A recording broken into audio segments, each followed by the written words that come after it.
Hello, everybody. My name is Aaron. I'm Mike. Welcome to the Imp Golf Podcast. Ooh. Jeff is not with us this week. He was a late bailout on us, so he must have something extremely urgent and just massively important to do. Yeah, Otherwise, why would you miss a podcast, right? right. Right. Uh, yeah. So before we actually get going into anything, I just wanted to say congratulations to you, Aaron, my son, Because my voice is on back and I can be on the your podcast this week. your voice is back and you can be back on a podcast, and you got engaged this weekend. I So did. I did get engaged. congratulations. Thank you. Very happy to have Brooke in the family, and looking forward to making her a golfer eventually. Yeah, we'll see about that. I don't know if that'll happen, but we will see about that. You don't think it'll happen? Probably not. Probably not. But however, there's some good possibilities for joining us on the golf course more probably in the future, like walking with us and stuff like that. So that'll be nice. Very nice, very nice. Yeah, still feeling a bit of the cold shoulder from the old home course. I haven't Not played don't. golf in a few weeks just because my weekends have been, Yeah, crazy for the last 2 weeks. But yeah, that kind of sucks that that's been happening. yeah, and maybe I'm reading too much into it. I tend to do that sometimes, but it hasn't been the most jovial or friendly when we've been out of the course. It's been very clipped and short, and it could be he's just tired, but who knows? Sure. I think the criticism of the course or any criticism we give any courses, we really think about.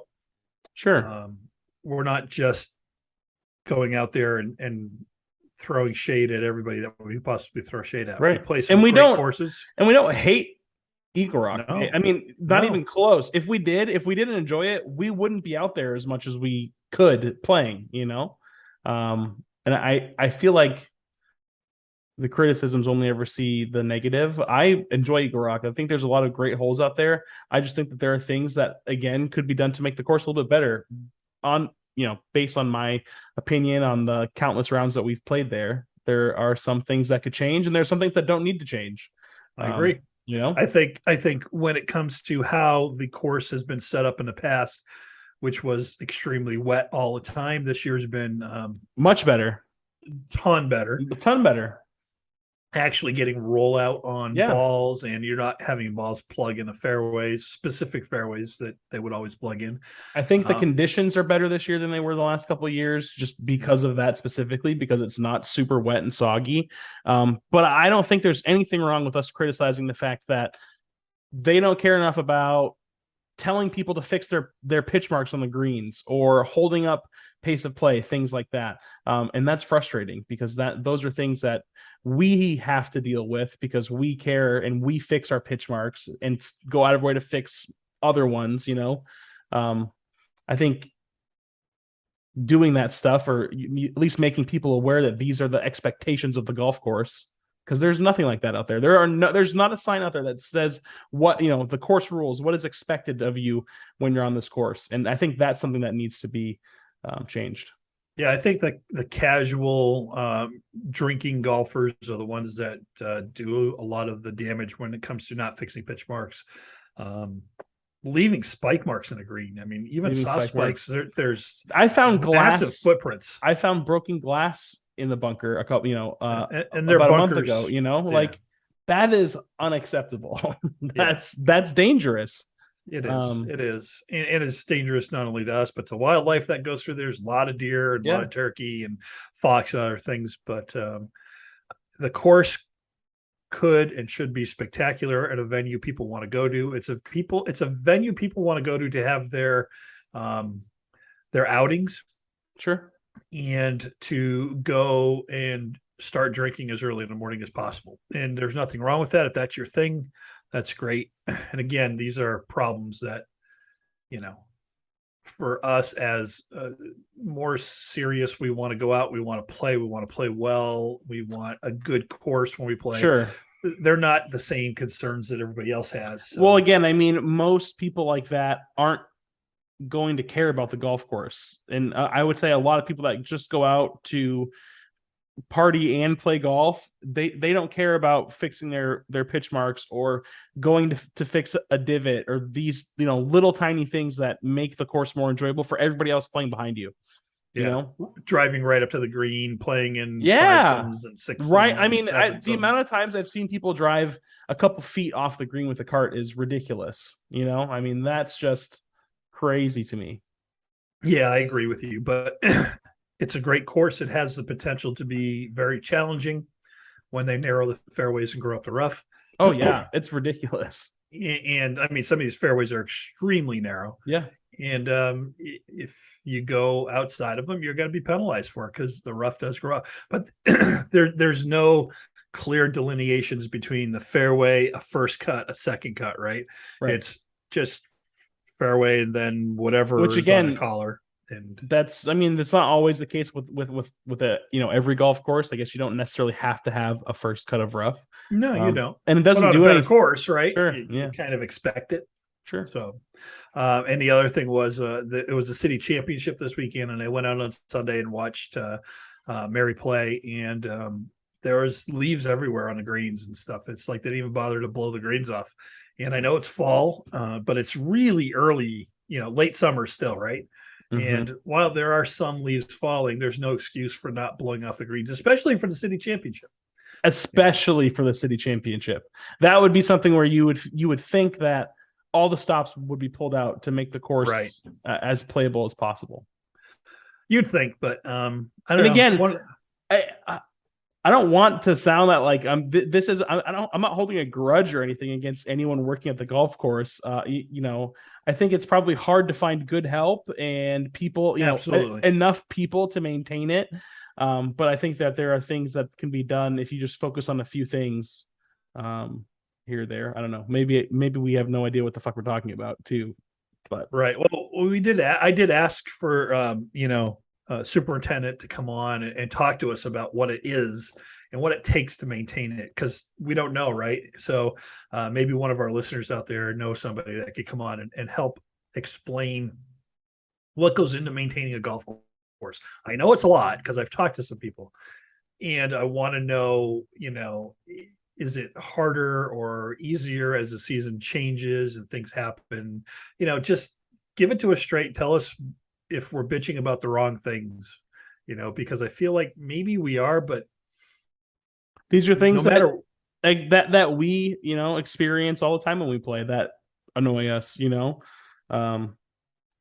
Round length is a big one, and the biggest thing with that is spacing out your tee times farther apart. It should be, and I have read a couple articles. There are a few really good articles about tee times and round length, and the ideal space between tee times is 12 minutes. Should be at least 12 minutes, but most places around here are 8 minutes apart or 10 minutes apart, and 2 minutes might not be a big deal for a lot of things, but 2 minutes separating tenant, you know, tee times is a big deal. Yeah. So, you know, again, you're right. I'm not complaining about the people there because for the most part, I think everybody's fantastic. And maybe really that's what it is. I mean, again, I don't want people to feel like we're complaining about them. We've had nothing but good experiences, right? Generally with the people that have worked there. You know what I mean? Especially the new management. Everyone that's there now has been awesome to us. We haven't had any problems. Absolutely. And even though we're not members, you know, we can still walk on early, and they know we're going to pay, and we're not going to stiff them, things like that. So, but it really brings into question, what do we do next year? Because we'll be in a different position next year, hopefully. And getting a membership somewhere is kind of important for what we want to do. So, you know, it's where do we go? What do we do? Is going to be interesting. Yeah, we'll see. Yeah, absolutely. Who knows? So, man, I haven't even swung a golf club in 2 weeks. It's going to be weird this weekend when we go out and play. I know. It's going to be fun. So, while I'm mashing the driver, I was not hitting the irons well, and then I started hitting the irons well and started not mashing the driver again. So, it's a common classic problem, right? Classic. It's a common problem. But I do like playing from the different tees. It gives you a different look at the golf course. Mm-hmm. And Jeff's been playing from the 4 tees because of his injuries and is trying to get back into it and trying to have more fun. And I really like something he said this weekend we were playing. He said, I'm just not going to invest that much emotional content into the golf anymore. I'm not going to get that mad, you know. Yeah. It is what it is. Let's play. Let's have fun. And he actually played well. I think we shot 2 under on a front tee scramble. Cool. For the front nine. So it was a lot of fun, and we were picking each other up and having a good time. So it's there. I think the games are getting there. We have not played as much as we wanted to this year. There's been a lot of stuff, changes and stuff in life. So maybe next year we'll get to play more, especially beginning of the season. And depending on what your nuptial preparation looks like, it'll see if you can get your game down to that low 80s, maybe break 80 next year. That'd be nice. I think you're right there. So, yep, I think so too. It's a new season in the PGA Tour. Hooray, it's a new season. Officially. It's felt like forever. Yeah, forever. So long. They've had, 2 weeks off, 3 2 weeks weeks off? Well, if you didn't make the championship, you've had more than that. You've had 4 weeks. So. And if you didn't play in the BMW championship, I guess you even longer. So Shane Lowry survives Rory's near eagle on 18. His putt came up about an inch short to win the shortened BMW PGA Championship on Sunday. It was shortened because the Queen of England died, and they paused play and shortened it to 54 holes. So Rory's quote of when they asked him how about the live players being there and what it's going to be like on Sunday, he said, well, they'll probably be pretty tired because, they're only used to playing 54 holes. That the shortened event actually gave them a little boost, it feels like. But I thought it was funny. Really, it's Lowry's first win since the 2019 British Open. So he's now got 5 total wins, 2 on a PGA Tour, 3 in international. And the thing that I didn't like was he said, this is a win for the good guys. Because there was 18 live players supposed to be there. And he's been pretty, not as outspoken as some, but he's been a little bit outspoken about it and saying that the live golfers didn't belong there as well. So whether they belong there or not, it's not for me to decide. Right. As I stated last week, I'm just a golf fan, right? And so my mindset has kind of shifted a bit. And while I still think that they're not playing for anything on live golf, right? There's no history there. There's what are you playing for? Yeah. I just don't think they're playing for anything. I still want to see the best golfers in the world play all the time. And now that Cam is over there, that hurts my chances of watching one of what I thought was one of the best young golfers in the world. Yeah, one of my favorite people to watch. I just hope that they can bring the game every week to really elevate the status of what live is. And instead of, them underperforming at these tournaments, they start performing well. I thought the last one that they had was pretty good with DJ finishing at like 15 under or something. The Boston. Yeah, the Boston tour. Where he won the world's largest USB stick. Yeah, right. Yeah. Rory finishes one back in a tie with Rahm at this one. Yeah, that was awesome to see. Again, I mean, I didn't have a chance to watch it. We were gone all weekend, but it's cool to see Rory up there again. I mean, he needs to hold it together for the Masters, man. He needs to hold it together for the Masters. He needs to take probably about a month off. Yeah, right. Recharge the batteries. Yes, but I don't think he needs to take as much time as players take off. I don't think he's going to. I think he has caught the fever again. And I mean, I would love to see another Rory, like couple years, of him just going off and winning a bunch of stuff. I mean, that would be awesome. 2 or 3 more years of total dominance. Yeah, that'd be so great. A couple more majors, he doesn't even have to win the Masters, but if he can get a couple more, at least one major next year, I think that's going to be huge. He was in contention with every major, every single one this year. I mean, and had an opportunity to really perform well, and that performance at the Open Championship. Well, we thought he was going to win it, but he could not put it together on that Sunday to get the birdies. It's just one of those times where he didn't play bad golf at all. Right. He just didn't convert anything. Like nothing happened.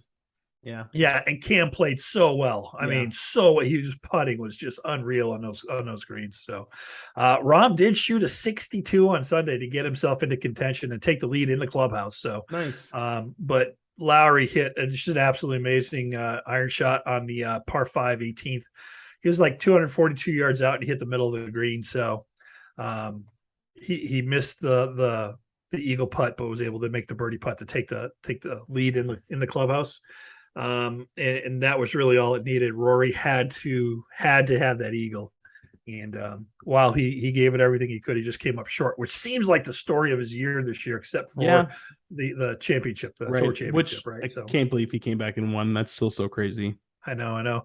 So table for one finished in the tie for fifth. For those of you that don't know who table for one is, Aaron, who is it? Patrick Reed. That's right. Patrick Reed's definitely not one of my favorite players. Not a huge fan. Billy Horschel right there, another top 10 finish. He won last year, right? That's perfect. Westwood and Otagui finished in the tie for 13th, while Horsfeld and Answer finished in the tie for 18th as well. And one of the bigger stories, in my opinion, because here's another golfer I'm just not a fan of, Sergio Garcia withdrew after an opening round 76. Oof. And decided to fly to Texas to take in the Texas-Alabama college football game. Cool. And he's facing some issues now with the DP World Tour. If I was a player, why? Well, he took a chance from somebody else to play away, and you can't just withdraw because you're not feeling it. That's not the way it works, right? Wait, is this at the DP World Tour? Yeah, this was at the BMW Championship. Oh, okay. Yeah. So it's a DP Tours. It's their championship, right? Right. So he just decided that, he had enough and went to see a college football game instead. Nice. So, for some reason, my brain shut off for a second, and I was thinking Live instead of DP. That's why. Yeah. Well, there was like 18 people that from Live that were in this. So Justin Rose withdrew as well, but I believe Justin was injured. I think he's been injured for a while. So, but yeah, a lot of people are just not happy with him now, and it's a character issue with Sergio. It's always a character issue. Always, it always has been. I mean, it's never been about his golf game or anything like that. It's just been about how he's acted on the golf course and about how he's presented himself. There's countless examples that you can point at throughout his career of him kind of being a whiny little baby on the golf course. Yeah, that's exactly what I was going to say. Whiny little baby. Maybe he's not. Maybe we just see the worst of him all the time. Maybe he's I would imagine he's not like that in real life. I mean, again, it's just how do you present yourself at your job, right? I mean, I'm not constantly slamming my fists on my table because something doesn't go my way. You got to suck it up and go about your business. Right. Right. So with that pretty much ends the DP World Tour season as well. Live Golf still has some events going on. We'll get into that a little bit later. But the new PGA season starts this week at the Fortinet Championship. It's going to be held at the North Course Silverado Resort and Spa in Napa, California. Yep. And this is one of those events that they call the most fan-friendly event on tour and the most fun event on tour. So it's not a long course. It's 7,123 yards, par 72. There are no par fours over 460 yards. And it has tight fairways. Now, that doesn't really mean anything when the rough isn't penal, right? Right. So it's not U.S. Open rough.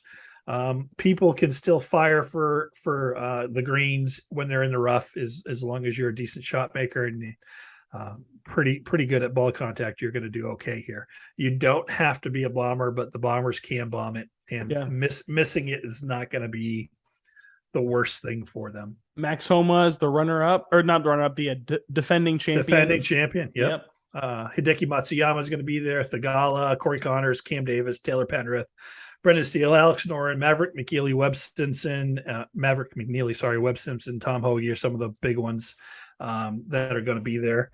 And this is the first week of the one and done for us. Yep. Jeff has made a pick, which I thought was an interesting pick right away. Me too. I thought it was very interesting. Because Jeff has picked Sahith Thagala, which is not a bad pick. No. Sahith's been playing very well, especially towards the end of the year. He's played great. I'm not sure I would use him here. What do you think? I I thought about it, but I'm not. I decided to save him for something down the line that I think, and I think it's a good pick for this week. But I think that there are other golf courses that I want to see him play at that I think he could be better in, and I feel like he might have like a sneaky big win this year. So I'm maybe holding off a little bit on that. This is so hard because I'm specifically trying to not pick any like top guys for this first few weeks here. So I'm really hoping that my picks just kind of middle of the road, top 20, don't miss the cut. Like that's really the strategy I'm trying to implement. Missing the cut is extremely hard here because you get no money for it, right? And if you start at a 0 and Sahith goes on to finish in the top 10 and maybe even come close to a win, that's going to put us pretty far behind. What happens if we pick the same person? I guess it doesn't matter. That's fine. No, it doesn't matter. I'm picking Matt Kuchar. Ooh, Mr. Middle of the road. I mean, you couldn't ask for a better pick right here. I really think that, again, it's just, I feel like it's a sure thing of him making the cut this week. And anything else is a bonus for sure. It's not a bad pick. Not at all. It's somebody when I was looking at who was in the field, I was like, okay, maybe, but I'm going with a Korn Ferry Tour graduate. Who? Justin Suh. Cool. So I think that he's got a top 10 in his sights. He was very dominant on the Korn Ferry Tour and got a win in a string of 8 straight top 10s or something ridiculous like that. Plus, he's not necessarily a rookie to the PGA. Cool. He's playing extremely well. There's some interesting rookies, and we'll talk about him a little bit later.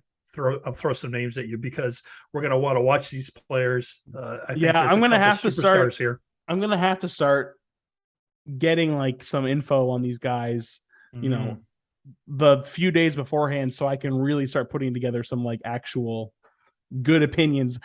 Kuchar, again, I kind of forgot that we were doing this week, so I just went through the list during work today, and I was like, none of these guys, really good. And I was like, Kuchar will for sure make the cut. And I think it's a perfectly safe pick. That's really what I want to be, is just safe.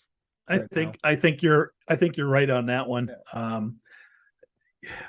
A lot of the people that are doing the one and done aren't starting it to January, and I think that's doing a disservice. Yeah, you're not getting all the stuff. You're not getting really hard picks for these 9 weeks, right? You're not getting every single PGA event. You got to do it. You got to do every single event.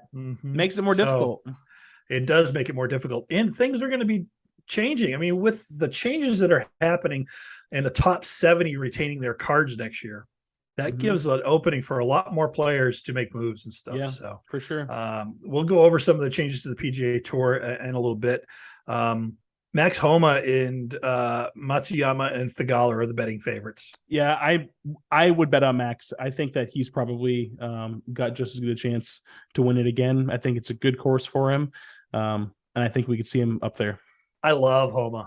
Me too. Man. I think he's going to be one of the top guys in the money or whatever the P2P thing. I think he's going to be up there this year a lot. So I think he's really program. The PIP program pays out the top 20 instead of the top 10. It's now $100 million.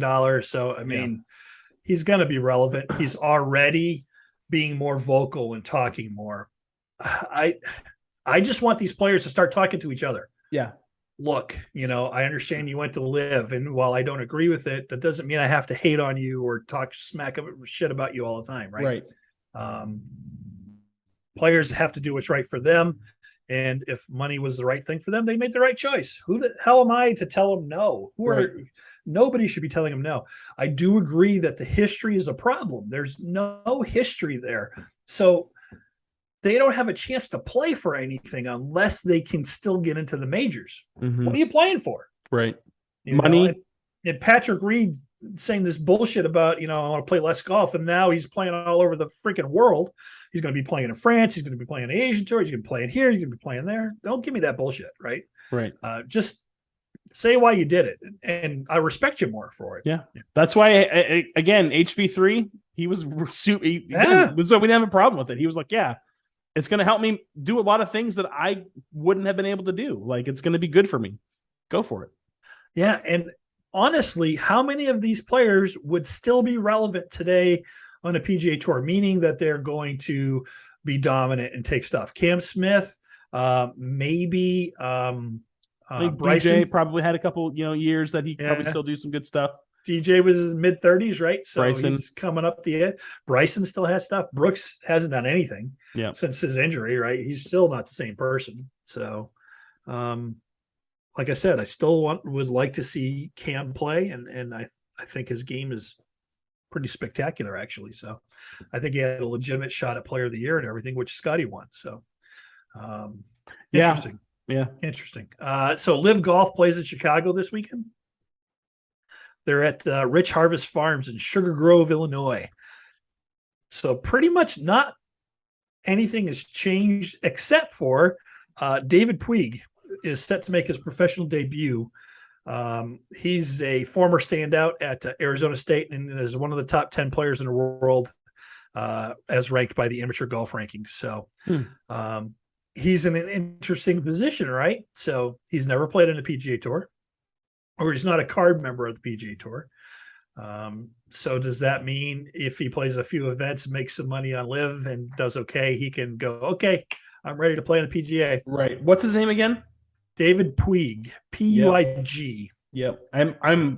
That's pretty interesting. I didn't even realize that the RNA kept track of the amateur golfers world rankings in the world. Oh, yeah. It's pretty cool. Oh yeah, absolutely. So, it's going to be a decent event. It should be anyway.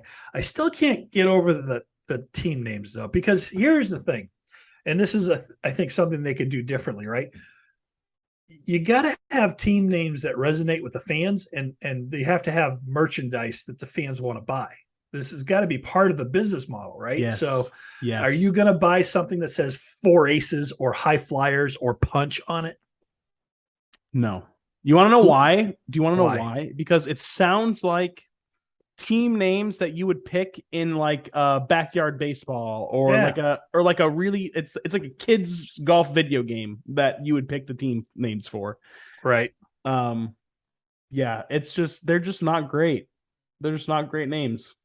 No, and Pat Perez is living his absolute best life because he's gotten like $2.5 million from Live so far. And I think most of it is because the team, the 4 Aces, which is captained by Dustin Johnson, has Patrick Reed and Taylor Gooch on it as well, has done so well. So wait, it's DJ, Patrick Reed, Taylor Gooch, and Pat Perez? Yep. Oh my God. I mean, DJ, Patrick Reed, Taylor Gooch, pretty good ones. Those are pretty good guys to have on your team. I think Pat Perez is just sitting back going, thank baby. you. I drew the right card this time. Yeah, so I think he's made more in his 4 or 5 events on Live Golf than he made in the last couple of years on the PGA Tour. So. Yeah, probably. Cam Smith is the new captain for the Punch, or just Punch. It's with Mark Leishman, Matt Jones, and Wade Ormsby. So Cleeks, Martin Kamer, Graham McDowell. How many teams Laurie are Cantor, there? Richard Bland. There's 48 players, so 12 teams, right? Again, yeah, that's just a lot. It's a lot. Torque, Niblix, Fireballs, Stinger, Majestics, Crushers, Smash, Ironheads, Cleeks. Those are the other names of the teams. The problem is, like, what else are you going to name a golf team? Like, TaylorMade, right? It's different than like the NFL or the MLB, where it's a city. It's based around a city, things like that. It's so hard to come up with a team name that doesn't sound super corny if it's just a random golf team. It sounds like a bunch of kids came up with it on recess. That's why I think the manufacturers of everything golf need to get involved, and there need to be team names based on the manufacturers, because we'd sport Mizuno stuff, right? Hell yeah. We both play Mizuno. Yeah. I play Mizuno exclusively except for my wedges and my putter. Yeah. Mine's just drivers and wedges too. Right. So, I mean, I would sport, a Cam TaylorMade hat or whatever he's playing. Yeah. So with his name on it, that'd be cool. Or the team, the 4 members on it or something like that. I would imagine, but I feel, again, I don't think that's ever going to happen, just because if Live Golf were to have that happen, those brands would be exclusively for Live Golf. I would imagine, See, and that's where they I think wouldn't the be able. PGA could do it. Yeah, for sure. Because you could have Titleists and they could be golf balls. You could have clubs. You could do FootJoy, right, for Mhm. shoes. You could do anything that's club related, and players could be sponsored by those manufacturers like they are now, and Right, then you could have teams of four. Even if you just do like the top 70 or something, I don't know, whatever. right. They're on a team because they get to play these other events that are team related. That'd be fine. I'd be okay with that. Yeah. If you're going to have exclusive events for the top players on the tour, I'm okay with doing the team stuff. I just think Um, again, I think it would be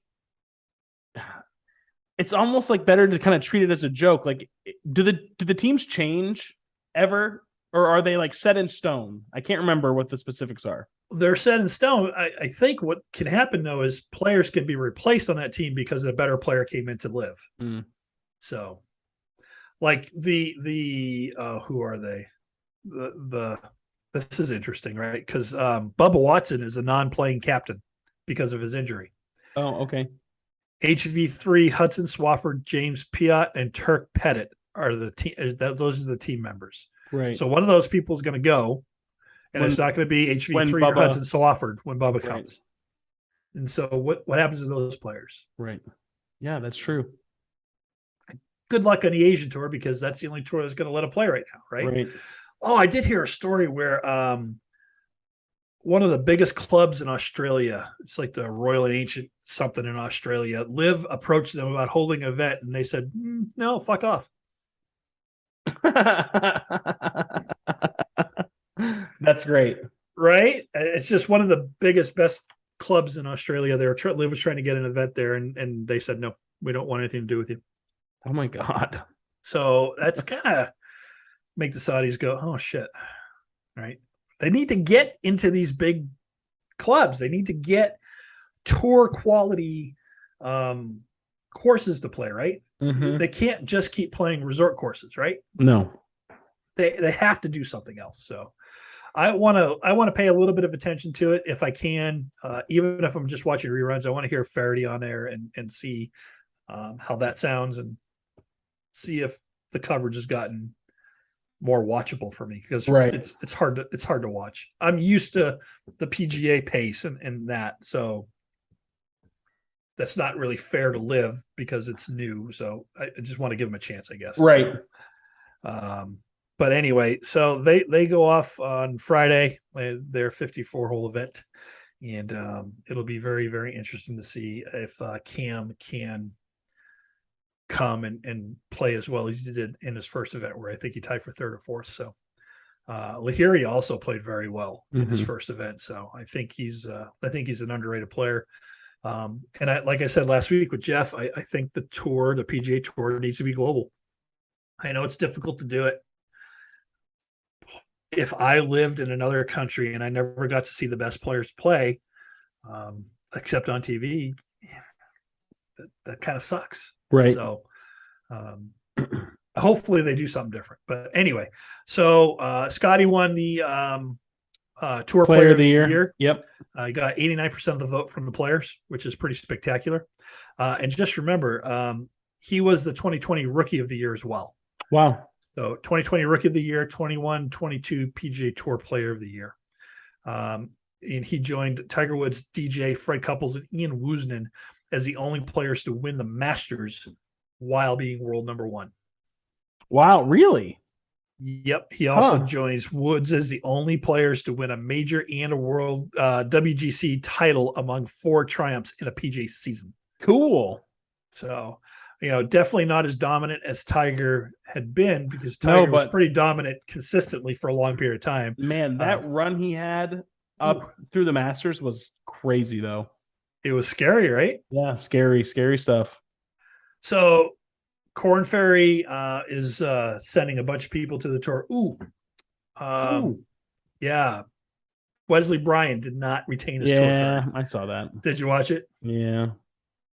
He seems like he's struggling with his driver more than anything else. He was in some very, very Yes, he was. Interesting places on the golf course, places I feel like you and I would frequent. And he was able to successfully navigate out of most, but not enough. And he wasn't able to put together a long enough run of Nope. consistency to do it. So he's not retiring. He's Gonna grind it out. funny. He said he's going to go back. He's going to work on a game and get his ass back on a tour. So Good. got to Hope he respect does. that. Yeah, that's awesome. It's a lot of work. Yeah. But Corn Ferry Tour grads to watch the season: Justin Sue. I'm not sure how it's pronounced. I apologize. Here's the thing. He was with Colin Morikawa and Victor Hovland when they were new pros in 2019 at the Travelers Championship. So he had at USC, he was 6 months world number one in the amateur rankings, winning the Pac-12 Player of the Year, twice being named first team All-American. But he had some injuries. So he had a left wrist injury and he had COVID-19. Oh, okay. So he got COVID. He's only 25 still. So right in that age group where all these guys are that are doing things. So yeah, maybe he'll come out this year and do some crazy stuff. Yeah, he missed 3 cuts in 24 starts and had 10 top 10s. He posted 5 top 10s in his last 6 starts. Oh, that's and good. their season just ended. That's the reason why I'm picking him this week. And he won the Corn Ferry Tour Championship. So dang. He's finished number 1 on the combined points list and got his fully exempt tour status and included spots in the Players and the U.S. Open Championship. So people are saying that he's come back better and stronger than ever before. Carl Wan is somebody we're going to want to watch. So I don't know if you remember the name, but you'll remember the swing. Remember the Chinese guy who had this crazy follow through, crazy finish where he would like helicopter or just jump out of the way or something? Yes. That's him. He's on. Is he going to be playing this weekend? I don't know if he's playing this weekend. I did not look. He'll purposely hit shanks. He calls it a hosel drill. He'll purposely do it just to set himself up, right, and set his mind up. So he's been on a Corn Ferry Tour for 3 years. I'm watching just because they have a little. Maybe I'll splice in a quick video while we're talking about it, so those of you watching can see what I'm looking at. It's great. I think he's going to be fun to watch. So yeah. Will Gordon is another one that's coming on. He had a couple bumps, but he was turned pro in 2019. Was the SEC's Player of the Year, first team All-American out of Vanderbilt. Really strong resume. Came out the same time Morikawa and Hovland did, but he had some speed bumps that kind of derailed him.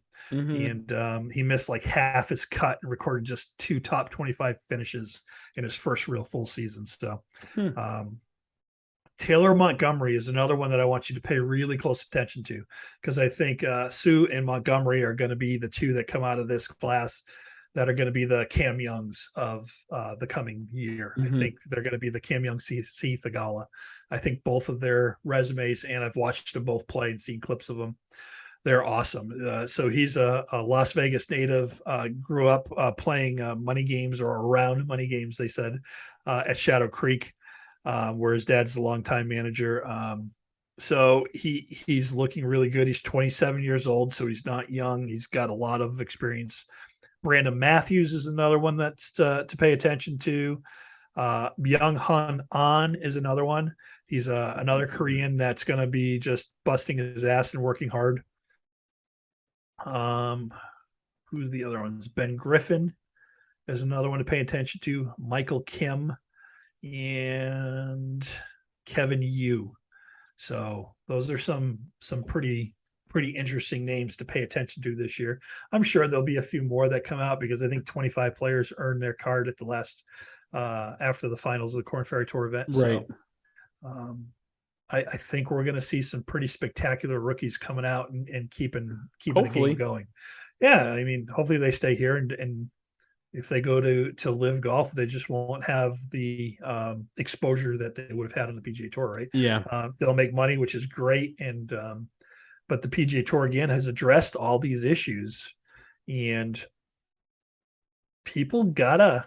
I'm with them. They gotta look at Phil and go, hey man, thanks. If Yeah. Phil hadn't done this, would the PGA have made any of these changes? No. I agree. I don't think they would have.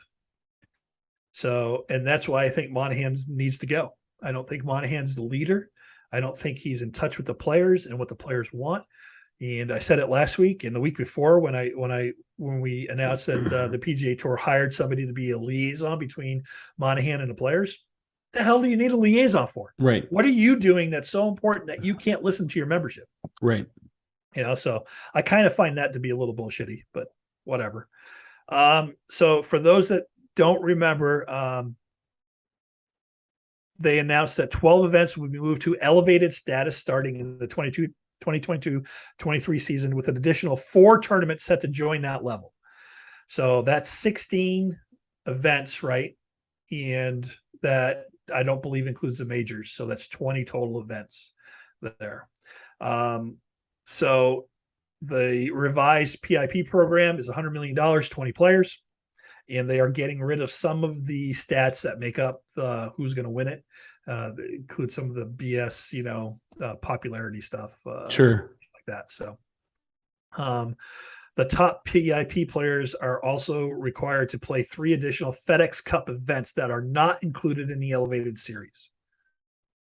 Okay. Mm-hmm. So they're also going to guarantee players at Corn Ferry Tour priority category and above will earn at least $500,000 with the tour funding any gap in those earnings. Now, if you're a rookie, you're going to get the $500,000 up front. If you're not, you'll get paid at the end of the year, whatever the difference is between what you made and what the $500,000 is. And for those people in the 126th, 150th ranked category, if you miss a cut, you're going to get $5,000 for travel expenses. So cool. It's not horrible, right? No. So the big difference though is 70. We're cutting down the number of players that get into the playoffs and have fully exempt status at the end of seasons as a top 70. That's gonna force people, if they want to be on the PGA Tour, you got to play. You gotta play. Yep. Got to get points, right? You can't miss cuts, can't do anything. Top 10s, top 20s, like those are all big things that all help you get right to the end, to the playoffs. Yeah, if you want to play for something meaningful, you got to play enough events on the tour to keep your ranking up there. Sure. That's what's going on in the golfing world at the moment. I just want to say again, I just wish they'd get together and talk, because they probably won't, not unless it's in court. There's no way they're going to get together and talk with Norman and Monahan, no. at each other's throats, don't you think? So, no. And I just see this rift growing between the players, and that's troublesome for me, because they don't need to be arguing against each other, and maybe they need to rein in their rhetoric and what they're saying too a little bit. Really, just because somebody took the money doesn't mean that they're the worst person on the planet, and that's what they're being made out to be. Right. So I don't like that very much. Right. So we talked about YouTube and some of our favorite stuff. We talk about it. We watch a lot of it. So I want to hear your thoughts on the good trip to England with Rick. I thought it was great. I thought it was great content. Thought the uploads were a little sporadic, but it must have been difficult. They lost a lot of their equipment with that whole bag thing, but right. I thought it was fun. I didn't watch a lot of the Rick stuff. Like I didn't watch it over. I don't really watch Rick Shields anymore. But I watched all the good stuff, and it was great. I thought it was a lot of fun. Did you think Rick would be better going against these guys than he actually showed? Yeah, I mean, it could have been an off week, because I've seen him play good golf also. But I mean, I thought he would, but he just, he didn't play super well. He didn't. I thought the content was pretty good. I like the 1v1 stuff as opposed to the whole group, because it really showcases the players a little bit better. But good also just hit 1 million subscribers. Yep. So really, congratulations. that's freaking amazing. Yeah. Stuff dreams are made of right there, right? So I know they're doing a new event right now where it's what's it called? The Good Games or something? Something like that. Yeah, like the Good playoffs or something, Championship. or championship. Yeah, or cup. The Good Yeah, Cup. the Good Cup. Which is a lot of fun. I'm a little disappointed that Micah's not there. He must be off doing other stuff right now. Yeah, I like Luke Kwan, the guy that they got. He's good. Yeah. Oh, he's really good. Yeah, he fades that ball consistently too, doesn't he? It's he just does. a perfect And he hits little it a fade. mile. Yeah, he does. He hits it pretty far. So Steve is playing better, it looks like. So he's a lot of fun to watch. And Bubby seems to be playing better too. So with Micah there, it's a different dynamic. Grant's playing pretty consistent golf. He almost really does all the time. Yeah. So they've become fun to watch. When I first started watching them, I thought they were a little annoying. Yeah. But I think they really toned it down a little bit and like really kind of found what worked for them. Because I agreed too, in their first couple videos before they had all 6 of them, it was a lot. It was a little over the top. It was. So who's your favorite YouTuber who's your go-to? If I'm going to watch somebody, I'm going to go to this person. For golf content? Yeah, for golf content. Probably good. You think that's... Yeah, I think they're the best right now. I think they have the most consistently entertaining content out there. I think that their format's great. The knockout stuff, the bracket elimination stuff is really fun to watch. And they always play on great courses. I mean, they're at like, what is it? God, I forgot the name of the course that they're at now, but it's beautiful there. You know, they always play gorgeous on great tracks, and their chemistry together is great. It's just a fun watch.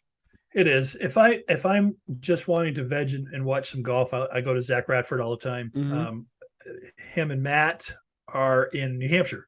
Cool. What are they playing? Yeah, I can't remember the name of the course. It's not a course I've played before, but I did make a comment on one of Matt's YouTubes and said, "Hey, we need to get you on." And he's like, "Anytime, I'm good for entertainment anytime." Nice. Yeah, we'll have to get him on soon. But they're playing a mountain course. It just looks gorgeous. They played at the Live venue in Boston before the event. So they must be traveling in that area now together, or they were traveling in that area and putting content together. So I think Zach's pretty consistent with his stuff, and his game is actually getting better. Yeah. If you haven't watched it at all, his putting has been much better, and his driving the ball just a freaking mile right now. So I'm going to say this to Matt, to his face, to his face through the camera. He was hanging with Zach on a couple of his drives. I was like, holy shit. That was pretty good. So I was pretty impressed. Like he's bombing it. Oh yeah, he was bombing some drives. They took a couple of his drives that went a little bit better than Zach's, but he also shakes them terribly. So I'm like, he's one of us. He's definitely one of us. Yeah. So I love watching the content on YouTube, and I'm excited to start producing some here when we get all the stuff that we need and get our poop in a pile, so to speak. So One and Done is there. If you guys are interested in joining us, you can hit us up on our Facebook group. You can hit us up on any of the social media stuff that we have. Aaron will throw all the links down here. I will. For you. You can text me if you know me, or text Aaron if you know him, and tell us your picks. I'll keep track of everything that everybody does to make sure that nobody uses a pick again. And as the season goes, here's a good one. How did you know Will Zalatoris moved up to number 8 in the world? He didn't even play. That's pretty great. Yeah, I was looking at the OWGR points, and we'll have to get into that too, because that has changed coming into this year. There's some differences there. We'll have to take some time this winter when we have a little downtime going through it and explaining it to everybody, because it's confusing as shit. So yeah. With that said, Christmas is right around the corner. So if you're looking for something or what to buy me, just let me know. Hit me up. I'll give you a list. Yeah, we'll put our lists in the description below. You guys can buy some Christmas presents. Somebody at work was saying, "Oh, it's almost Halloween." I'm like, "Screw Halloween! It's almost Christmas." It's like less than 4 months to Christmas. Let's go. That's crazy. So, it is crazy. So things are changing here. It's getting cooler a little bit. Leaves are starting to fall. We have some fall golf coming up. That's going to be some fun, I think. Yeah, I love fall golf. Yeah, we'll have to define where that line is in the morning when it's too cold, right? Yes. All right. Yes, we will. 38 degrees, but there's no wind. There's no wind. We're good. It'll warm up by 9. If it's windy, you can't go out unless it's 45 No. because it gets too damn cold. So Yeah, it's pretty terrible. yeah. So that's all I got for this week. What do you got? Anything else? No, nothing really crazy. I will not be on next week. Got engaged, so now we get to do all the fun stuff that goes along with that. So I'm gonna go look at a wedding venue next Tuesday. Ooh, it's Yeah. a golf club, right?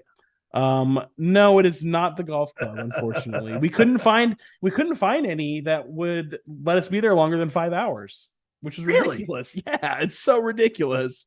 So I mean, you kind of want to spend all day there, right? Because Yeah. while the women folk do their stuff, hair, makeup, all that stuff, which takes hours, we could play around a golf in the morning. we could, and then I could throw on my tux.